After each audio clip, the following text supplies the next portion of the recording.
कल जो पैराग्राफ हुआ था बाद में उसको पढ़ के आगे बढ़ेंगे। जिसमें कहा गुरुदेव ने, आत्मा महान, फिर मनुष्य पतित क्यों? पतित था नहीं, पतित है नहीं, उसके विचारों ने उसे क्या बना डाला, जिसे वह जान नहीं पाता जब तक कि वह शुभ श्रवण मनन का उपासक नहीं बनता। और यही भाव लिया था हमने कि कहने को तो आत्मा महान है, सभी ज्ञानी ध्यानी कहते हैं, या जिन्होंने अनुभव कर लिया वो भी कहते हैं, किंतु फिर भी मनुष्य जो है अपने आप को पापी संतापी क्यों मान बैठा है?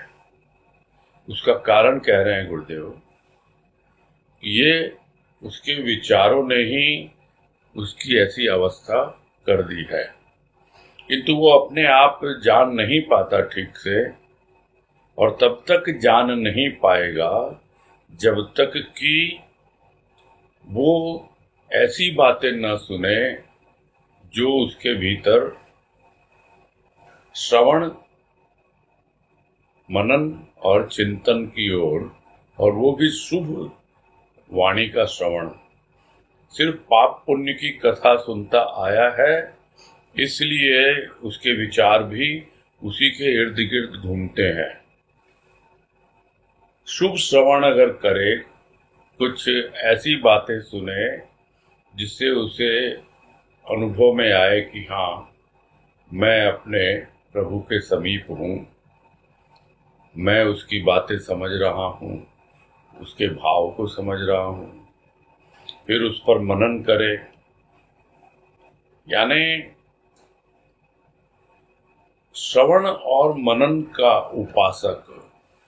उपासक यानी उसकी चाह रखने वाला, उसकी उपासना करने वाला, वो जब तक नहीं बनता प्राणी, तब तक उसके जो विचार अब तक उसने एकत्रित किए हैं इधर उधर से, उन्हीं के इर्द गिर्द वो घूमता रहता है और अपने आप को पापी मान बैठता है।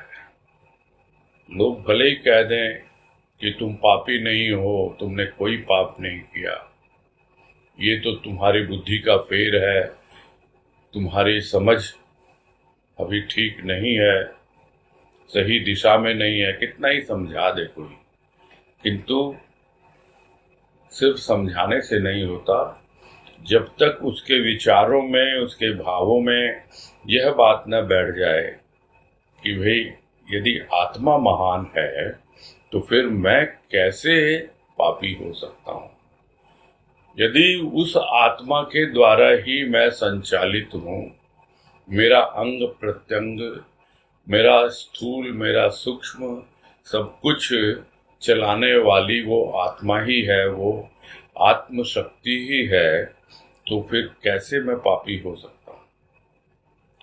और इस तरह की बातें जब वो सुनता है और इच्छा रखता है उन सब बातों के लिए, और सुनना ही नहीं, मनन और चिंतन के लिए भी जब उसे चाह होती है, तभी कुछ कुछ परिवर्तन की संभावना बनती है। आज कह रहे हैं कि श्रवण भी उपासना है, मनन भी उपासना है, और चिंतन भी। चिंतन वही व्यक्ति करता है जिसने ज्ञात अज्ञात अवस्था में श्रवण मनन किया हो। श्रवण भी ध्वनि का क्षेत्र है और मनन भी।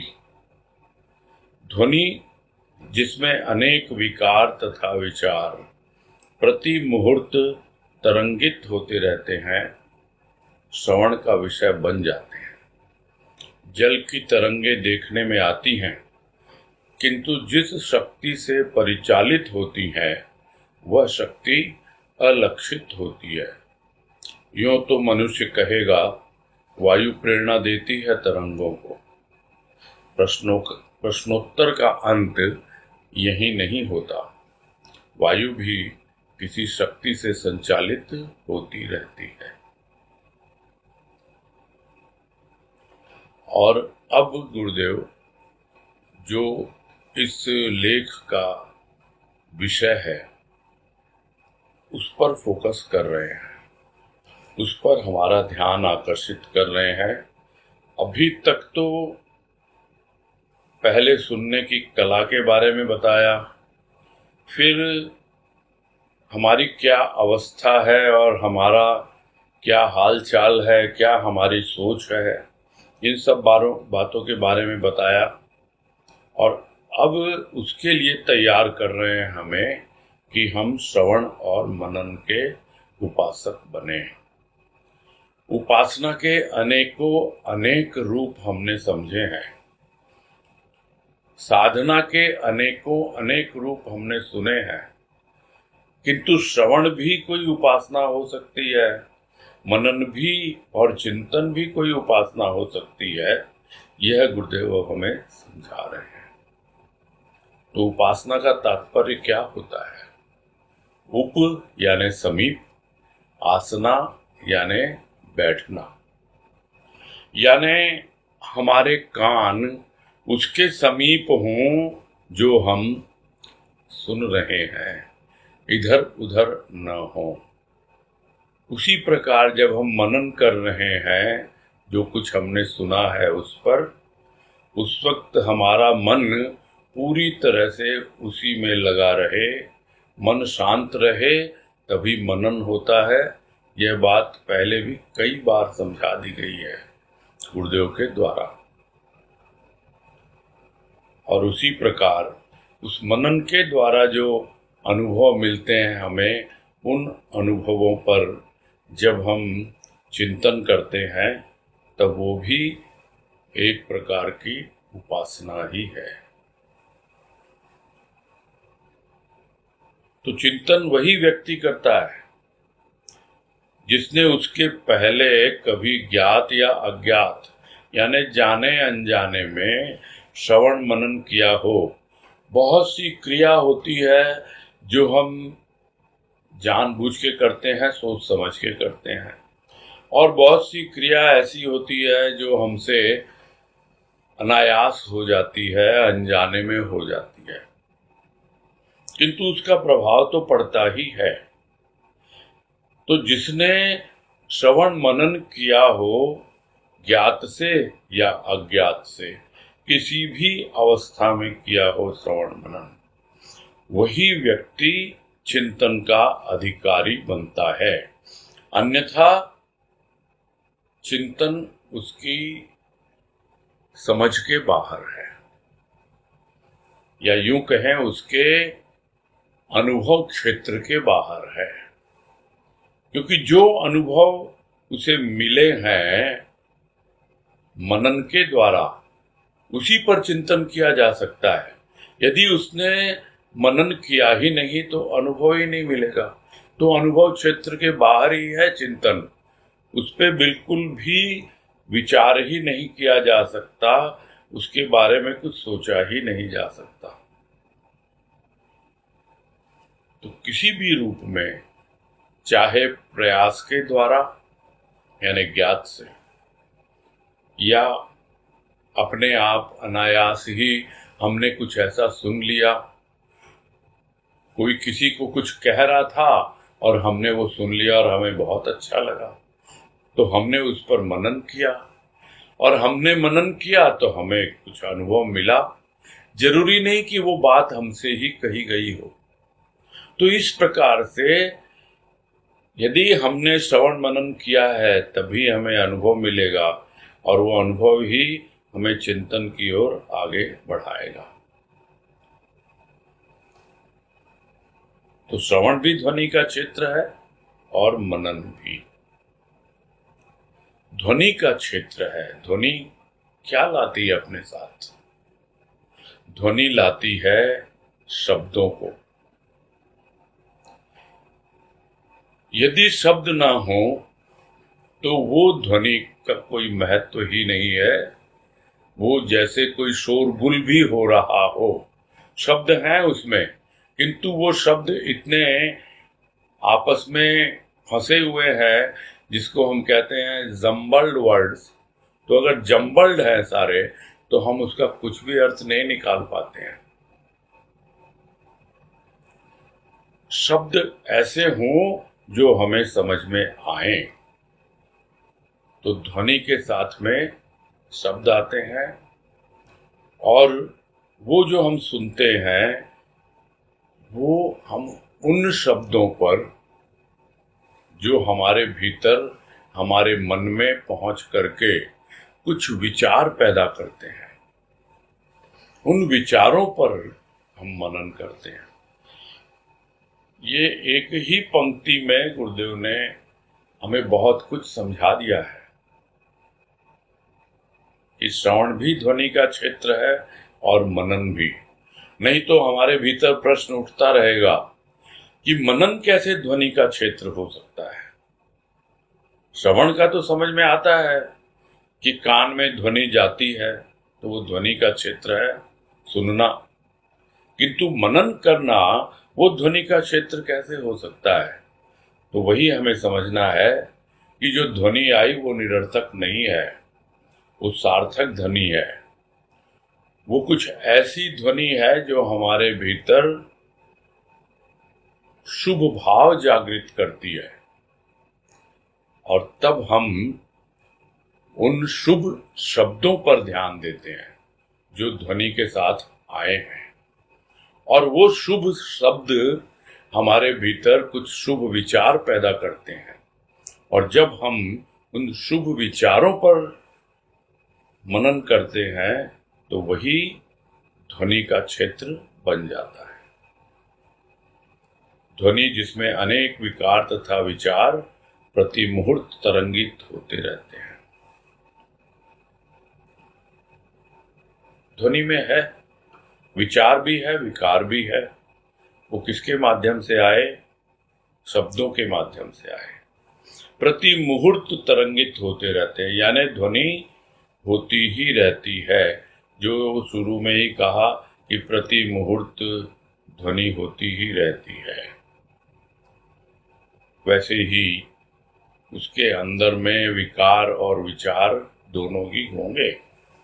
दोनों ही श्रवण का विषय बन जाते हैं, क्योंकि तरंगे आती हैं। ध्वनि क्या है? तरंग है, जिसको हम अंग्रेजी में कहते हैं साउंड वेव्स। तो यह जो साउंड वेव्स है यानी ध्वनि तरंगे हैं, उसके अंदर विकार और विचार दोनों ही तैरते रहते हैं, तरंगित होते रहते हैं। और उस ध्वनि को जब हम सुनते हैं तब वो हमारे श्रवण का विषय बनते हैं। यदि हम उसे सुने ही ना, जिसको कहा पहले गुरुदेव ने कि आभ्यंतरिक जगत का प्रहरी यह मन यदि वहां पे सचेत है तो तब जो ध्वनि कर्ण द्वार से प्रवेश करती है तब कुछ कार्य करेगी, तब वो श्रवण का विषय बनेगी वो ध्वनि। अन्यथा कुछ भी लेकर आए ध्वनि वो नहीं बनती है। तो जो सुन रहा है, जिसके लिए श्रवण का विषय है वो ध्वनि, जिसमें विकार भी है, विचार भी है, और वो उसमें तरंगित हो रहे हैं यानी लहरा रहे हैं, ऊपर नीचे हो रहे हैं। तो जल की तरंगे तो देखने में आती है कि जल ऊपर नीचे हो रहा है, तरंगित हो रहा है, किंतु जिस शक्ति के द्वारा वो जल में तरंगे उठ रही हैं, वो शक्ति कहाँ दिखलाई देती है? अलक्षित माने इनविजिबल, दिखाई नहीं देती है, वो अलक्षित रहती है वो शक्ति। तो कोई कहेगा भाई जल में तरंगे उठ रही है, ये वायु के कारण उठ रही है, हवा जो है वो हिला रही है पानी को और उसके अंदर वेव्स आ रही हैं, तरंगे आ रही हैं, कह सकता है कोई, बिल्कुल सही है। किंतु वो जो वायु है, उस वायु के पीछे कौन सी शक्ति कार्य कर रही है? कौन उस वायु को संचालित कर रही है? कौन सी शक्ति? क्या उस पर ध्यान देता है मनुष्य? तो इस तरह से जब हम देखते हैं तो अंत में हम कहाँ पहुंचेंगे? इस शक्ति का स्रोत क्या है? किसी भी प्रकार की शक्ति हो, शक्ति सिर्फ एक उस ऊर्जा का रूपांतरण है, एक एनर्जी सोर्स है। वहां से प्रारंभ होती है शक्ति और रूपांतरित होती चली जाती है, ट्रांसफॉर्म होती हुई चली जाती है। तो यहाँ पर उस शक्ति ने ध्वनि का रूप लिया है, साउंड का होने से तो अलग अलग रूप है। लाइट है, वो भी उसी शक्ति के द्वारा है। आंखों के लिए रोशनी है, कानों के लिए ध्वनि है, जीवा के लिए जितनी भी हमारी कर्मेंद्रियां हैं, उनको जो कुछ भी विषय मिलते हैं, उसके पीछे जो स्रोत है, जहां से उसका उद्गम हो रहा है शक्ति का, वो एकमात्र अज्ञात शक्ति है जिसकी खोज करता है प्राणी कि आखिर कहाँ से यह ध्वनि जो है परिचालित हो रही है। तो वायु भी किसी न किसी शक्ति से संचालित होती रहती है। आगे कह रहे हैं ध्वनि भी सूक्ष्म, सूक्ष्मतर, सूक्ष्मतम होती है। तुमुल ध्वनि आकृष्ट करती है प्राणी को। इस ध्वनि का कार्य ही अधिक होता रहता है। यह ध्वनि धूम्रवत है, जिसका स्पर्श कर्णेंद्रिय को होता रहता है। सूक्ष्म ध्वनि अग्निवत। बाहरी सूक्ष्म ध्वनि अंतःकरण की सूक्ष्म वृत्तियों को जागृत करती है। यह भी एक अवस्था विशेष है। सुप्त विचारों की अग्नि प्रज्वलित हुई, जिसमें विकारों की अग्नि भस्मीभूत सी हो जाती है। प्राचीन विचारधारा नवीन रूप धारण कर देश, काल, पात्र के अनुसार कार्य करती रहती है। और ये एक ऐसी थ्योरी या एक ऐसा सिद्धांत गुरुदेव बतला रहे हैं यहाँ पर हमको। यदि पूरी तरह से हम समझ लें इसको और समझे ही नहीं, उसको स्टेप बाय स्टेप यानी एक के बाद एक जीवन में लागू करते जाएं, तब वास्तव में इस निबंध के द्वारा चिंतन मनन ध्वनि जो लेख है उसके द्वारा जो गुरुदेव हम तक पहुंचाना चाह रहे हैं, हम जरूर उसको समझ पाएंगे और जी पाएंगे। यहाँ कह रहे हैं कि ध्वनि के 3 रूप होते हैं। एक है सूक्ष्म, दूसरी है सूक्ष्मतर और सूक्ष्मतम। 3 प्रकार की है। अब ज्यादातर जो लोगों का काम पड़ता है वो तो तुमुल ध्वनि से पड़ता है, यानी जो शोर शराबा या जो बातें होती रहती हैं जो निरर्थक हैं। वैसे देखा जाए तो ध्वनि अपने आप में सूक्ष्म ही होती है, क्योंकि जिस स्रोत से वो निकलती है वो स्थूल हो सकता है, किंतु उस ध्वनि को एक स्थान से दूसरे स्थान तक पहुंचाने वाला जो माध्यम है वो सूक्ष्म है, यानी कि हमें दिखलाई नहीं देता है।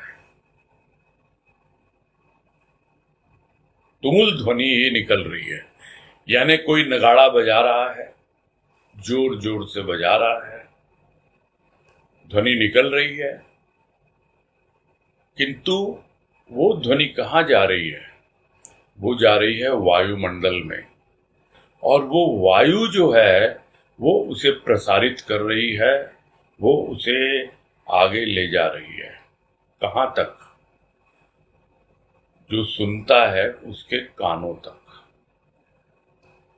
और तब प्राणी का ध्यान उस ओर जाता है। तो ज्यादातर तो जो यह भौतिक रूप में तुमुल ध्वनि से यहाँ भौतिक ध्वनि या स्थूल ध्वनि का उद्देश्य है गुरुदेव का कहने का, कि यह ध्वनि जो है इसी के द्वारा ज्यादा आकृष्ट होता है प्राणी, और इसी का कार्य अधिक होता रहता है जीवन में, इसी से काम पड़ता है सबका। किंतु यह ध्वनि कैसी है? यह तो धुएं के जैसी है, धूम्रवत यानी धुएं के जैसी है। और इस ध्वनि का स्पर्श तो कर्णेंद्रिय को होता ही रहता है। कुछ न कुछ ध्वनि कानों को स्पर्श करती ही रहती है, किंतु यह ध्वनि जो है वो धुएं के समान है। अब धुएं के समान क्यों कहा, उसको एक्सप्लेन कर रहे हैं कि वो सूक्ष्म ध्वनि जो होती है वो अग्निवत होती है। यानी जिस तरह से आग जलाई जाती है और वो आग यदि पूरी तरह से प्रज्वलित न हो तो उसमें धुआं ही धुआं प्रकट होता है। तो हमारे भीतर है तो सही सूक्ष्म ध्वनि छिपी हुई है, किंतु जब वो कर्णेंद्रिय को स्पर्श करती है किसी भी प्रकार की ध्वनि, तो वो तुमुल ध्वनि का अभ्यास है, स्थूल की ध्वनि का ही अभ्यास है, इसलिए वो प्रज्वलित होकर भी धुआं ही फैलाती है। जिस तरह एक लकड़ी गीली होती है तो उसमें आग थोड़ी सी तो पकड़ती है, किंतु फिर वो धुआं फेंकने लगती है, जिसको एक वाणी में भी गुरुदेव ने कहा कि 4 प्रकार की अवस्थाएं होती हैं प्राणी की। एक गीली लकड़ी, एक सूखी लकड़ी, एक कोयला और एक बारूद।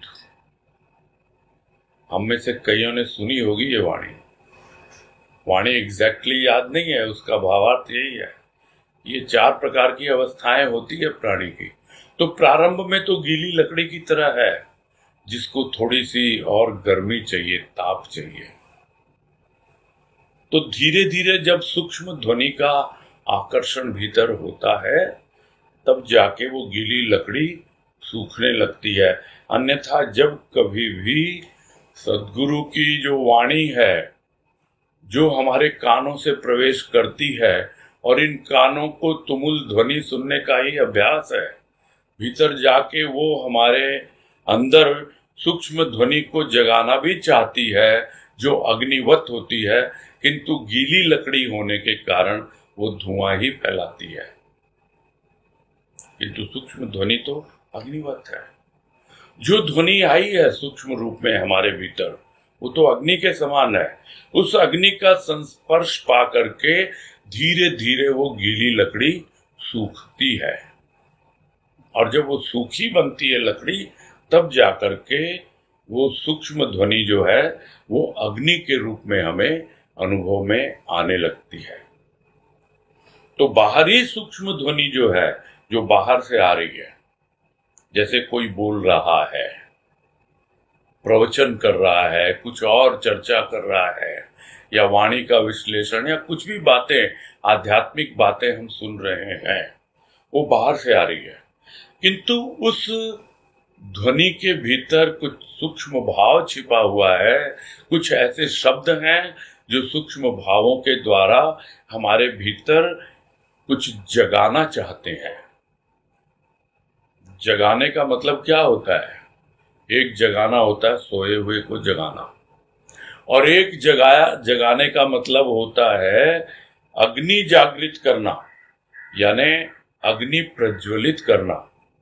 दीपक जगाना भी कहा जाता है, दीपक जलाना या दीपक जगाना, दोनों ही चलती हैं बातें। तो यहाँ पर वो बाहरी सूक्ष्म ध्वनि जो है वो अंतःकरण की सूक्ष्म वृत्तियों को एक और जगाती है, जागृत करती है, और धीरे धीरे उसे भी एक अग्नि का ही रूप देने का काम करती है हमारी सूक्ष्म वृत्तियों को। तो यह भी एक अवस्था विशेष है। यानी वो अवस्था हर किसी की बनती नहीं है, विशेष कृपा होती है तब वो अवस्था बनती है।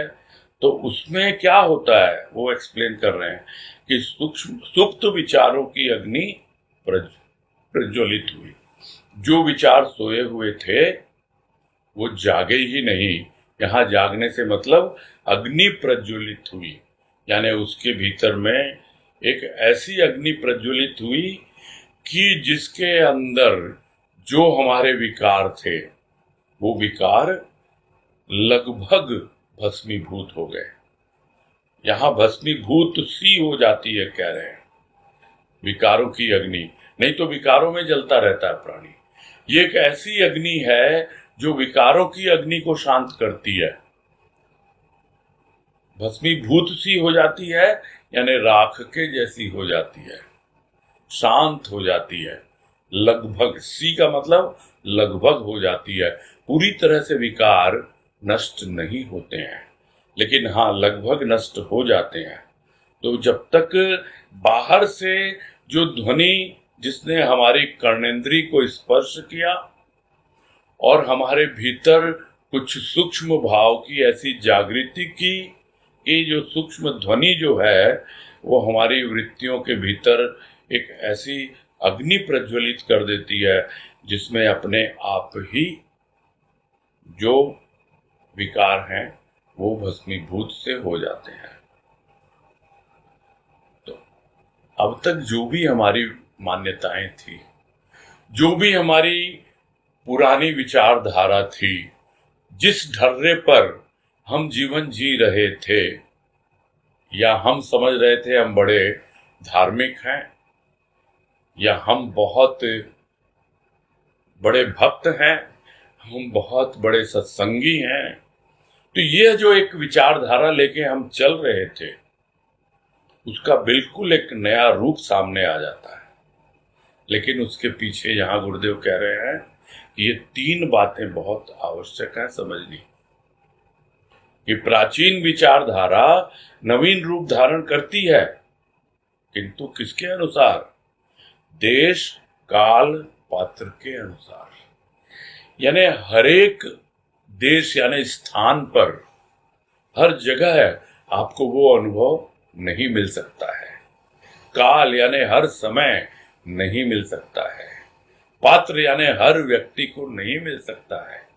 उसके अनुसार यानी उस पर आधारित है यह ध्वनि जब आपके भीतर प्रवेश करेगी और उसका क्या रूप बनेगा वो बाहर के वातावरण पे यानी स्थान पर, उस वक्त समय क्या है यानी समय के अनुसार, और पात्र यानी व्यक्ति के अनुसार, इन तीनों के अनुसार यह ध्वनि कार्य करती है। किंतु हाँ, प्राचीन विचारधारा एक नवीन रूप अवश्य धारण करती है और किसी में ज्यादा किसी में कम, किसी स्थान पर ज्यादा किसी स्थान पर कम और किसी समय ज्यादा किसी समय कम, तो उसके अनुसार यह ध्वनि कार्य करती है।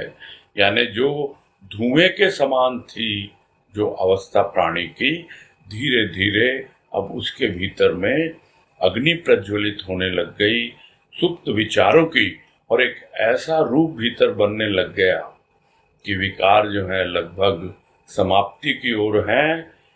और ठीक है, यह अवस्था निर्भर करता है अलग अलग पात्र पर, देश पर और काल पर। आगे कह रहे हैं विचारधारा कैसे करती है तथा कहाँ करती है।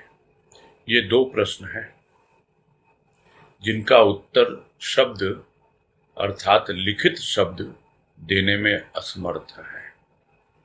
अनुभूति का कार्य तो अनुभव के द्वारा ही होता है, शब्द तो पथ प्रदर्शक का ही कार्य कर सकेंगे। गति तो स्वयं की क्रिया पर अवलंबित है। और ये पैराग्राफ भी कहने को छोटा है, अब बहुत गंभीर विषय छेड़ दिया है गुरुदेव ने आज। प्रारंभ से ही गंभीरता है पूरी की पूरी जो बातें हो रही हैं, और गंभीरता ही नहीं है, गहराई भी है। और इन सब बातों को यदि हम समझ लें और उनकी कृपा से अनुभव मिलने लग जाएं, तब हमारा जीवन धन्य हो जाए। तो यह जो प्राचीन विचारधारा है, वो एक नवीन रूप धारण करती है। तो यह नवीन रूप कैसे धारण करती है और कहां करती है, इसका उत्तर जो है कोई लिख के नहीं दे पाएगा। हो सकता है मुख से बोल सके कोई, और मुख से भी यह नहीं बोलेगा कि हाँ, कि यहां कार्य करेगी, यहां नहीं करेगी। बहुत बार एक ही ध्वनि, एक ही बात, एक ही शब्द, एक ही वाणी बोली जाती है, किसी के ऊपर बहुत ज्यादा प्रभाव छोड़ती है, किसी के ऊपर बहुत ही कम प्रभाव, और किसी पर तो नहीं के बराबर। तो यह बोलना बहुत ही कठिन है कि अगर लिखित शब्द न हो, यदि वो शब्द मौखिक भी हो, तो भी किस प्रकार कार्य करेगी वो ध्वनि, और किस तरह से वो जो भीतर में एक अग्नि सुप्त विचारों की प्रज्वलित हुई है, वो आगे बढ़ेगी, वो विचारधारा, वो कहना बहुत ही कठिन है। क्योंकि रीजन बता रहे हैं, कारण बता रहे हैं कि अनुभूति का कार्य तो अनुभव के द्वारा ही होता है। ये सब बोलने की बातें नहीं है, यह अनुभव की बातें हैं। और अनुभव होगा तभी तो अनुभूति होगी। अभी किसी भाई साहब ने प्रश्न किया था 2-1 दिन पहले कि ये अनुभव कैसे मिलते हैं और अनुभूति क्या होती है। तो यहां पे अब स्पष्ट हो गया होगा कि अनुभूति का कार्य तो अनुभव के द्वारा ही होता है। यानी पहले अनुभव होगा, फिर अनुभूति होगा। और पथ प्रदर्शक तो रहेंगे ही, शब्द लेके जाएंगे, वो रास्ता दिखलाएंगे, आगे बढ़ाएंगे। जितना शब्द भेदी वाण हमारे अंतःकरण की गहराई में प्रवेश करता जाएगा, उतनी ही गहराई तक हम उस ध्वनि को अनुभव कर पाएंगे। हो सकता है किसी भी प्रकार की ध्वनि ना हो, बस जिस तरह एक वाण चलता है और वायु को चीरता हुआ बींद डालता है बिल्कुल अंदर की गहराइयों में। हमारे भीतर अंतःकरण में कुछ इस प्रकार से वो शब्द भेदी वाण, जिसकी नोक पर लगा हुआ है भाव, और वो भाव इतनी गहराई में पेनिट्रेट कर जाता है कि कोई समझ नहीं पाता कि जो छोटे मोटे अनुभव जहां पर हम सीमित थे, अब तक अपने आप को समझ बैठे थे कि क्या इससे आगे हम बढ़ पाएंगे, वही सद्गुरु की कृपा से अनुभूति में परिवर्तित होते हैं। और वही अनुभूति हम विभूति समझकर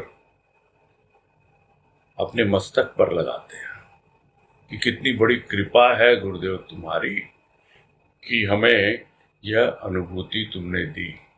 यह भावों की अनुभूति आई शब्दों के माध्यम से, ध्वनि बन के कुछ इस प्रकार से भीतर में गूंज उठी, झंकृत हो गई कि समझ में ही नहीं आया कि अब किस तरह से बताया जाए, कैसे एक्सप्लेन किया जाए।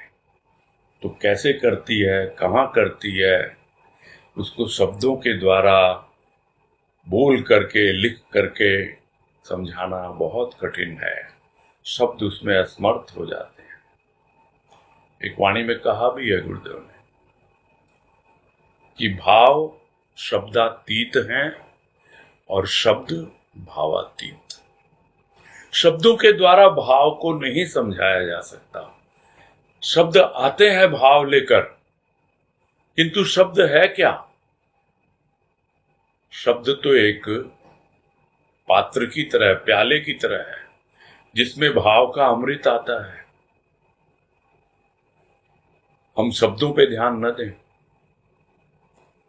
हम उस कुल्हड़ पर ध्यान न दें जो मिट्टी का बना हुआ है, हम उस बर्तन पर ध्यान न दें जो सोने का बना हुआ है। ये सब शब्द हैं। हम ध्यान दें उस अमृत पर जो वो कुल्हड़ या वो सोने का पात्र लेकर के आया है। तब हमें मालूम पड़ेगा कि भाव की क्या विशेषता है, किस प्रकार से भाव हमें स्व के भाव तक पहुंचा देता है। तो यह गति तो आपकी स्व की क्रिया पर अवलंबित है कि कहां से कहां पहुंचा देगा। शब्द तो आपको भाव लेके आएंगे और पथ प्रदर्शन का कार्य करेंगे वो भाव, किंतु किस गति से होगा, कैसे आगे बढ़ेंगे, वो तो हर एक इंडिविजुअल पे डिपेंड करता है। हर एक व्यक्ति है, उसकी क्या क्रिया है, स्व की क्रिया और साथ ही साथ आपके भाव की क्रिया, उसी पर अवलंबित है, यानी उसी पर आधारित है। आगे कह रहे हैं, सूक्ष्मतर ध्वनि बाहरी ध्वनि की अपेक्षा नहीं करती, उसका अपना विशिष्ट स्थान है। खोए हुए धन की उपलब्धि होती है जब सूक्ष्मतर ध्वनि कार्य करती है। तो इसके पहले तो बताया था सूक्ष्म ध्वनि का खेल, कि किस तरह सूक्ष्म ध्वनि कार्य करती है, और अब बतला रहे हैं उससे आगे की अवस्था सूक्ष्मतर, यानी सूक्ष्म से भी ज्यादा और गहरी है वो। तो वो जो सूक्ष्मतर ध्वनि है उसमें कोई आवश्यक नहीं कि वो बाहर से ही आए। सूक्ष्म ध्वनि ज्यादातर बाहर से आती है, भीतर से भी आती है, किंतु जैसे जैसे जो तुमुल ध्वनि है वो कम होती जाती है, तो सूक्ष्म ध्वनि की हमारी समझ बढ़ती चली जाती है और कर्णेंद्रिय को स्पर्श करती है जैसे ही वो ध्वनि, तो हमारे भीतर में सूक्ष्म की अनुभूति प्रारंभ हो जाती है, यानी हमारा मनन प्रारंभ हो जाता है। तो सूक्ष्मतर ध्वनि जो है वो बाहरी ध्वनि की अपेक्षा नहीं रखती है, यानी वो मनन जिसने हमें कुछ अनुभव दिए, वो अनुभव अब हम सूक्ष्मतर ध्वनि के द्वारा, यानी हमारे भीतर जो एक ध्वनि उत्पन्न हो रही है, कैसे हो रही है? एक ध्वनि होती है जो बाहर से आई, एक ध्वनि भीतर ही भीतर, वो भावों के द्वारा है, विचारों के द्वारा है। प्रायः देखा गया है कि कोई भी ध्वनि कैसे निकलती है, एक वस्तु से दूसरी वस्तु का स्पर्श होता है तो ध्वनि पैदा होती है। वैसे ही एक भाव से दूसरे भाव का स्पर्श होता है तो सूक्ष्मतर ध्वनि पैदा होती है। पहले शब्द लेकर आए थे भाव को हमारे भीतर, अब वो भाव जिस पर हमने मनन किया, अनुभव प्राप्त किया, वो भाव अब धीरे धीरे सूक्ष्मतर ध्वनि में परिवर्तित हो रहे हैं और भावों का स्पर्श भावों से हो रहा है। तो यह जो ध्वनि है यह बाहरी ध्वनि की अपेक्षा नहीं करती है कि बाहर से कोई ध्वनि आएगी, बाहर से कुछ सुनूंगा, कोई वाणी, बाहर से कोई प्रवचन सुनूंगा तभी मेरे भीतर कुछ ऐसा अनुभव होगा। होता है, प्रारंभ तो ऐसे ही होता है, किंतु बाद में अपने आप भीतर ही भीतर कुछ भावों का ऐसा स्पर्श मिलता रहता है आपस में कि एक सूक्ष्मतर ध्वनि पैदा होती है और उसका अपना एक विशिष्ट स्थान है, यानी कि वो सूक्ष्म ध्वनि से ऊपर के धरातल पर है, और या यूं कहें और गहरे धरातल पर है। तो जो खोया हुआ धन था, यानी हमारा जो आत्मधन जो बिखरा हुआ था, खोया हुआ था, पता नहीं कहां कहां हमने छिपा के रखा था। हो सकता है जमीन में गाड़ के रखा हो सकता है कहीं और छिपा रखा हो, क्योंकि आत्मा तो एक जगह पर है, किंतु वो धन बिखर जाता है। कोहेसिवनेस यानी एकदम इकट्ठा जब होगा तब हमें पता लगेगा। तो अभी तो थोड़ा सा प्राप्त हो रहा है, अरे हाँ, ये तो खोया हुआ था, आज तक तो पता ही नहीं लगा, सुना था कभी, किंतु अब इस भाव के माध्यम से पता लगा कि हाँ, यह जो सूक्ष्मतर ध्वनि है, इसके द्वारा उस खोए हुए धन की प्राप्ति होती है। यानी जब सूक्ष्मतर ध्वनि कार्य करती है, तब प्रथम सूक्ष्म ध्वनि कार्य करती है तो सोए हुए विचार जागते हैं, उसकी अग्नि प्रज्वलित होती है और विकारों को भस्मीभूत करती है। उसके बाद जब भावों का खेल शुरू हो जाता है और सूक्ष्मतर ध्वनि उन भावों में अनुभव में आने लगती है, तब पता लगता है कि अभी कितना धन मेरे भीतर गड़ा हुआ है, किसको मैं भूल बैठा था, मैं तो बाहर ही बाहर ढूंढ रहा था। कोई कुछ मुझे सुना दे, कोई कुछ मुझे बता दे, बताने वाले भी हैं, सुनाने वाले भी हैं, किंतु खोज तो खुद की ही होती है। जो खोया हुआ धन है उसी को खोजना है, वो भीतर कहीं है, छिपा हुआ है। सूक्ष्मतर ध्वनि के द्वारा उस खोए हुए धन की उपलब्धि होने लग जाती है। यही गुरुदेव यहां पर समझा रहे हैं। ठीक है, यही पूरा करते हैं आज।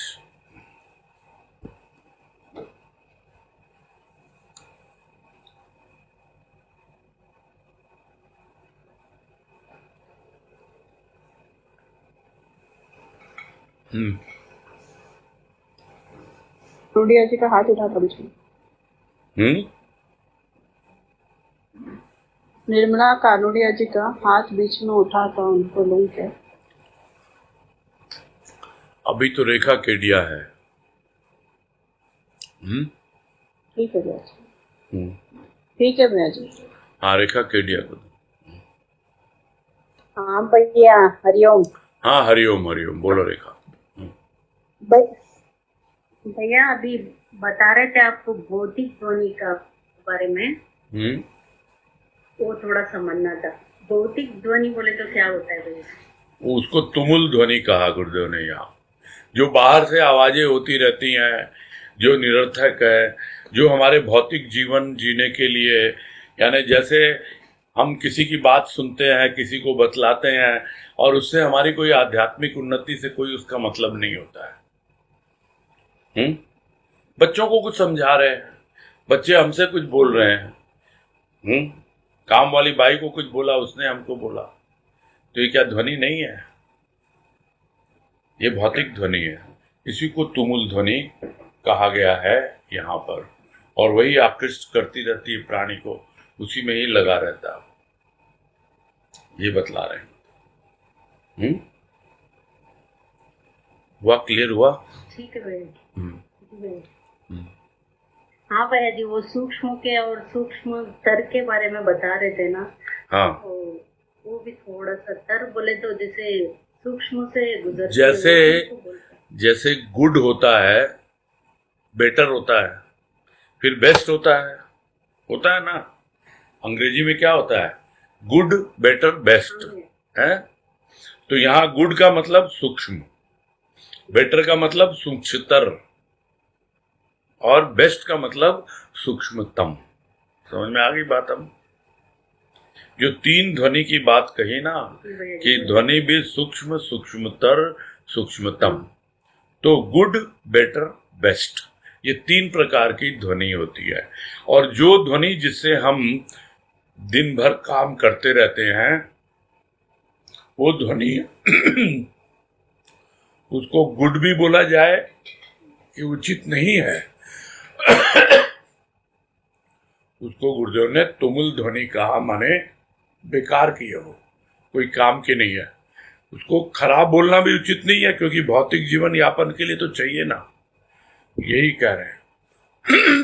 समझ में आ गया? सूक्ष्म सूक्ष्मतर सूक्ष्मतम। जी भैया जी, मगर हम कामों के पीछे ही रहते हैं ना भैया जी, बहुत ज्यादा बेचैनी हो जाती है, मन उसमें उलझा हुआ रहे, तो जब क्या करना। भाई अभी जो टॉपिक चल रहा है उसकी ध्वनि सुनो। जो कुछ भी गुरुदेव की वाणी है, जो उनके प्रवचन, जो भी उन्होंने कहा है, उसको ध्यान से सुने, उसका भाव ग्रहण करें, बस यही है। जी भैया जी, हरिओम भैया जी। हाँ, नेक्स्ट निर्मला कानोडिया को दीजिए। पहले भी हाथ उठा था ना उनका। प्रणाम भैया। हाँ नमस्कार, बोलिए। भैया ये आया था ना, गति तो स्व की क्रिया पे अवलंबित है।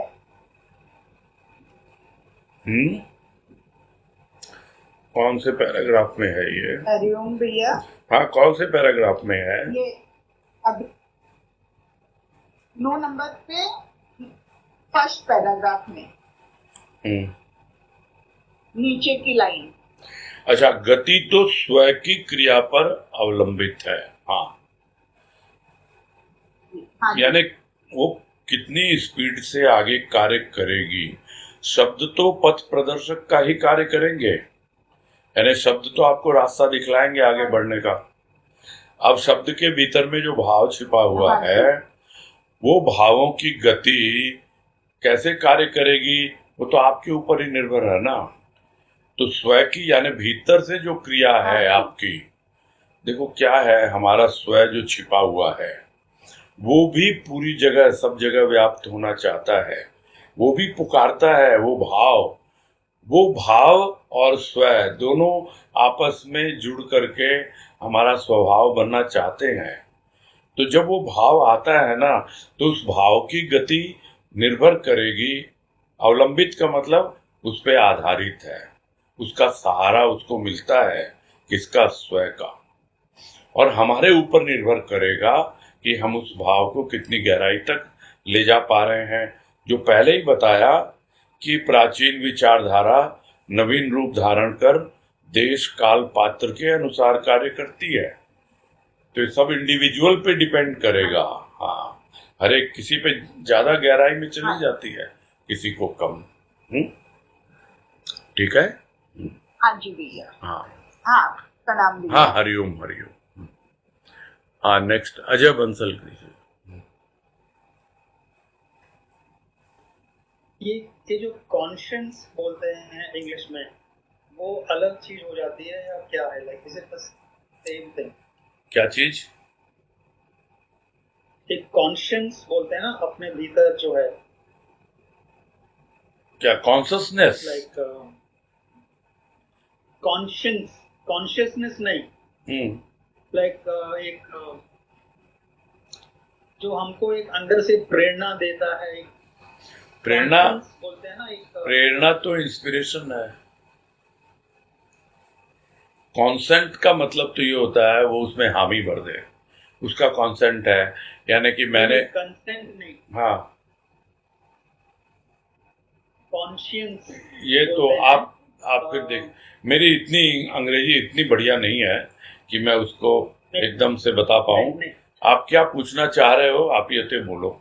आज जो बातें हुई हैं उसमें आपको कौन सी बात में समझना है, उसके ऊपर बोलेंगे तो मैं कुछ बोल सकता हूँ, है ना? ठीक है, मैं फिर जरा सोच विचार के मैं भी टुमारो। हाँ ठीक है, ओके। हाँ भैया, नमस्ते। हाँ नमस्ते। नेक्स्ट पुष्पा गोयन का।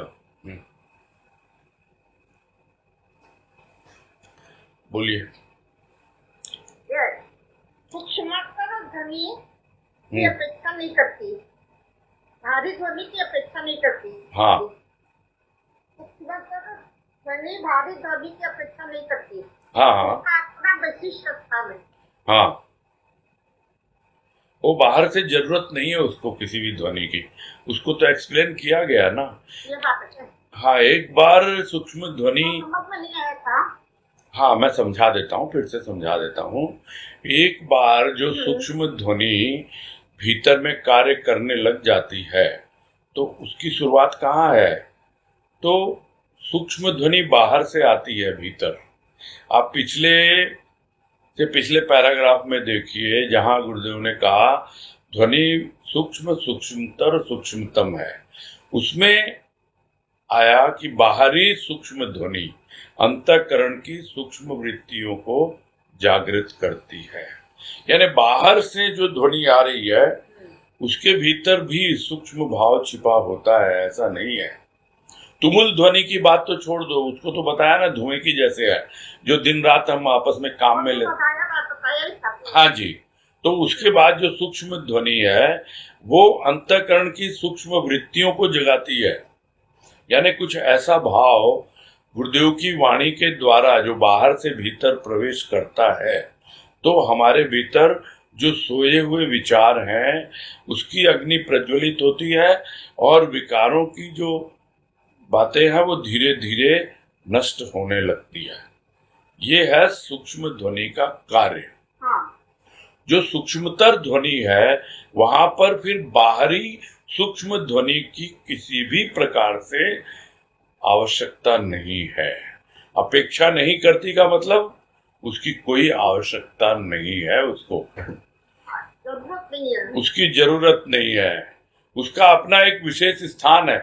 यानी एक बार सूक्ष्म ध्वनि का साम्राज्य हमारे अंतःकरण पर छा गया तो फिर आवश्यक नहीं है कि हम बाहर से सुने। और उसको भी एक्सप्लेन किया गया था कि बाहर से सुनते हैं तो भीतर जाके भाव कुछ ऐसा भावों का साम्राज्य आ जाता है, तो एक भाव से दूसरा भाव आपस में स्पर्श करता है, तो बिना स्पर्श के ध्वनि नहीं पैदा होती है। सब तो समझाया ना। तो भीतर ही भीतर वो ध्वनि पैदा होती है, बाहर से आप नहीं भी सुनो तो भी भीतर ही भीतर ध्वनि पैदा होती है और वो सूक्ष्मतर ध्वनि कहलाती है। अभी स्पष्ट हो गया होगा? ठीक है भैया। हाँ हाँ, नमस्ते भैया। हाँ नमस्ते।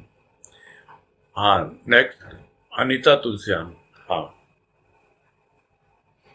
बोलिए। हाँ बोलिए।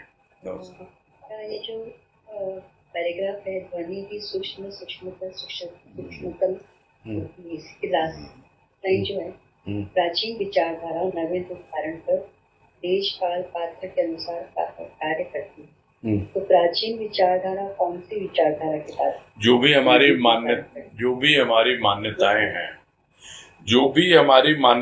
हैं, जो भी रूढ़िवादिताएं हैं, जो हमने पकड़ रखी हैं, जिससे हम जकड़े हुए हैं और हम समझ ही नहीं पाते हैं कि क्या ध्वनि भी कार्य करती है, क्या ध्वनि भी कुछ इस तरह से हमारे जीवन में परिवर्तन ला सकती है क्या, यह हम समझ ही नहीं पाते हैं। तो एक प्राचीन विचारधारा होती है, यानी हमारी जो भी मान्यताएं, जो भी हम सोचते आए हैं, या हम सत्संग में जा रहे हैं, कर रहे हैं, बस ठीक है, वो हमारे है। लेकिन जब वो ध्वनि भीतर में सूक्ष्म ध्वनि प्रवेश कर जाती है भावों का कुछ ऐसा रूप लेकर के कि भीतर सब कुछ जो है विकारों को भस्मीभूत सा कर देगी और सुप्त विचारों की, यानी सोए हुए जो विचार हैं वो जाग जाएंगे, वो उनकी अग्नि प्रज्वलित हो जाएगी। तो यह विचारधारा जो है वो पुराने जो विचारधारा है उससे अलग है। यानी ये जो भाव विचार आते हैं एक नया रूप धर के आते हैं, लेकिन डिपेंड करेगा किस पर? देश, काल और पात्र पर। यही कह रहे हैं। प्राचीन विचारधारा मतलब इस घटनाक्रम के पहले आपने हजारों बार सुनी होगी ध्वनि, लेकिन यह अवस्था यदि नहीं बनी आपकी, जो यहाँ पे संकेत दे रहे हैं गुरुदेव कि बाहरी सूक्ष्म ध्वनि अंतःकरण की सूक्ष्म वृत्तियों को जागृत करती है, अगर नहीं की तो फिर परिवर्तन नहीं आएगा। प्राचीन विचारधारा पे ही चलते रहेंगे हम, उसी ढर्रे पे, वही जिसको बोलते हैं घोड़ा वही मैदान।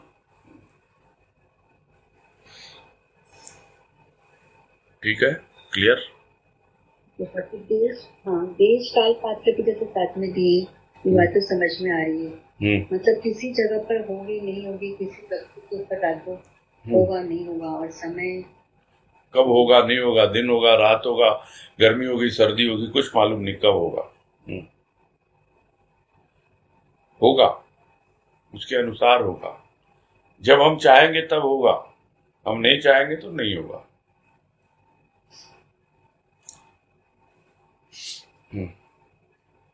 ठीक है। हाँ ठीक है, प्रणाम। हाँ, हरिओम। क्या अजय झुंझुनवाला ने हाथ उठाया था? क्या हुआ? हाथ जवाब मिल गया? चलो कोई बात नहीं है। अभी सुधा तुलसियान, हाँ बोलिए। प्रणाम। हाँ नमस्कार, बोलिए। ये सूक्ष्म ध्वनि अग्निवत है, तो ये अग्निवत जैसे हम कहते हैं ना कि ये जाकर हमारे विचारों में मतलब वो करती है, तो जो प्रेम की जो मतलब एक हमारा जो सोया हुआ है वो जब जागता है, तो इसकी भी कंटिन्यूटी की तो आवश्यकता रहती है ना। हाँ है, इसीलिए तो हम जाते हैं तो सत्संग। फिर आपके तुमुल ध्वनि आकर, इसीलिए तो सत्संग करते हैं कि वो आग जलती रहे।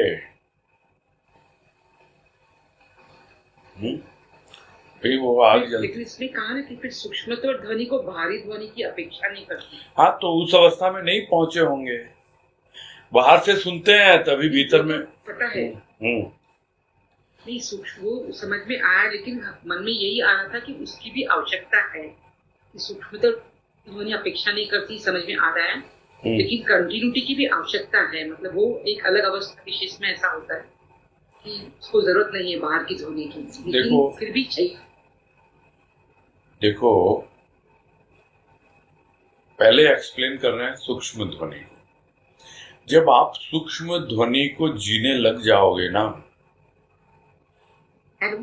जब आप सूक्ष्म ध्वनि को जीने लग जाओगे तो अपने आप ही धीरे धीरे आपके भीतर भावों की ऐसी अवस्था बनेगी कि फिर आप बाहरी जो ध्वनि है उस पे उतना आश्रित नहीं रहोगे।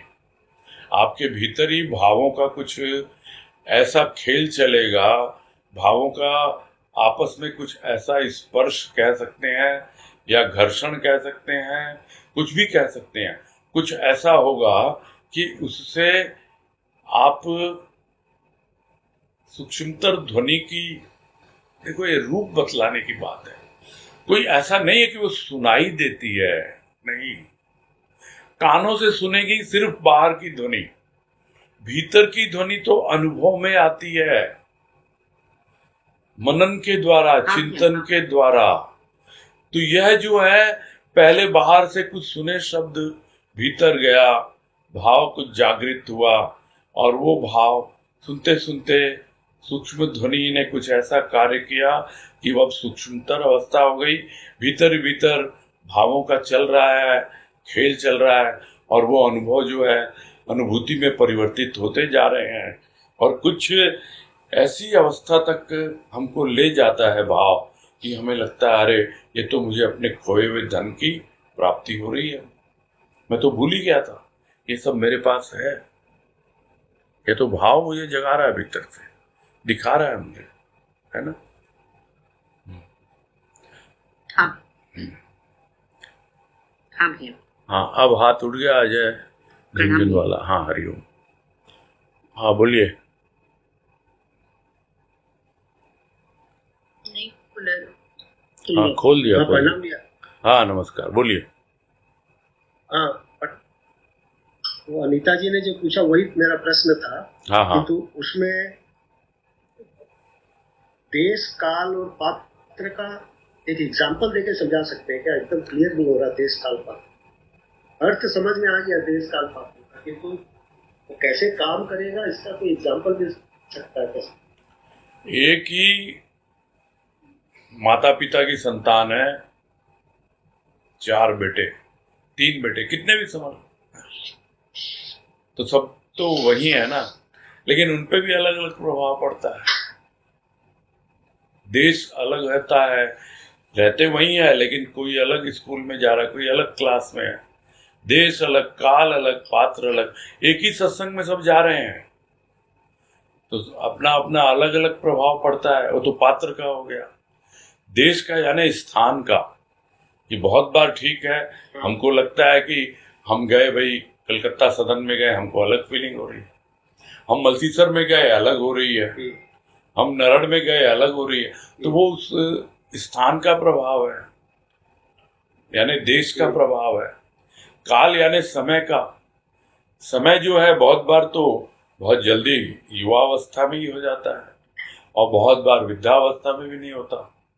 तो कोई जरूरी नहीं है सर्दी है कि गर्मी है कि कब होगा, कि भाई आप इस समय जाओगे या इस समय करोगे, या भाई वे आपको अपने घर में नहीं हो सकता है, घर में भी हो सकता है, किसी भी समय हो सकता है, दिन में हो सकता है, रात में हो सकता है।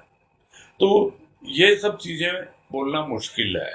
गुरुदेव यही कह रहे हैं कि ये सब बातें उसको प्रभावित करती है, उसी के अनुसार कार्य करती है। ये जो भी आपकी सूक्ष्म ध्वनि जो है आती तो है हमारे भीतर, और जिसके ऊपर पूरी तरह कार्य करने लग जाती है, तो देश काल और पात्र तीनों उसके सेट हो जाते हैं, कोई प्रॉब्लम ही नहीं है।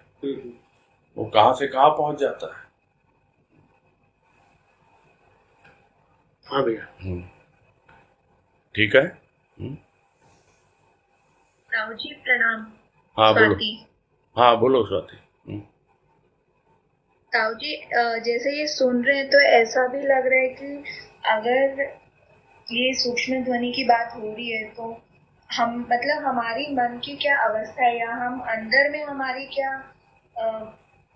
पोजीशन है, उस पे भी तो सब कुछ बहुत डिपेंड करता है। तो वो चीज पात्र के अनुसार, हाँ, मतलब पात्र नहीं के है, अनुसार, क्योंकि हाँ, क्योंकि ऐसा होता है ना कि हम हो सकता है सदन नहीं है, पर हमारा उस समय अगर मनी वो नहीं है, करेक्ट नहीं है, तो वो सूक्ष्म ध्वनि तो अपना कुछ काम कर ही नहीं पाएगी। नहीं कर पाएगी, बिल्कुल सही है। वो पात्र काम करता वहां पर, वहां पे पात्र, हाँ, इंडिविजुअल जो है उस पर डिपेंड करेगा। पात्र का मतलब इंडिविजुअल पर। ठीक है जी ताऊ जी।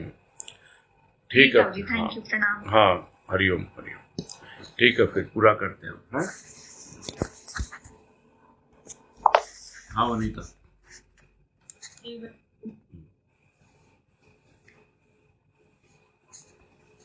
हाँ, हरिओम सबको, हरिओम। हाँ, हरिओम सबको।